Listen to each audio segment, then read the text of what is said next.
পূর্ব কথা শিখরা ও শ্রীযুক্ত কৃষ্ণদাসের সহিত কথা। শ্রীরামকৃষ্ণ: শিখরাও বলেছিল তিনি দয়াময়। আমি বললুম, তিনি কেমন করে দয়াময়? তা তারা বললে, কেন মহারাজ? তিনি আমাদের সৃষ্টি করেছেন, আমাদের জন্য এত জিনিস তৈয়ারি করেছেন, আমাদের মানুষ করেছেন, আমাদের পদে পদে বিপদ থেকে রক্ষা করেছেন। তা আমি বললুম, তিনি আমাদের জন্ম দিয়ে দেখছেন, খাওয়াচ্ছেন, তা কি এত বাহাদুরি? তোমার যদি ছেলে হয়, তাকে কি আবার বামুন পাড়ার লোক এসে মানুষ করবে? শিক্ষক: আজ্ঞা, কারু ফস করে হয়, কারু হয় না, এর মানে কি?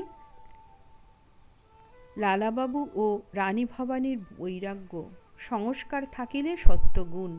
শ্রীরামকৃষ্ণ: কি জানো, অনেকটা পূর্বজন্মের সংস্কারেতে হয়। লোকে মনে করে হঠাৎ হচ্ছে। একজন সকালে এক পাত্র মদ খেয়েছিল, তাতেই বেজায় মাতাল ঢলাঢলি আরম্ভ করলে। লোকে অবাক, এক পাত্রে এত মাতাল কেমন করে হলো? একজন বললে, ওরে, সমস্ত রাত্রি মদ খেয়েছে।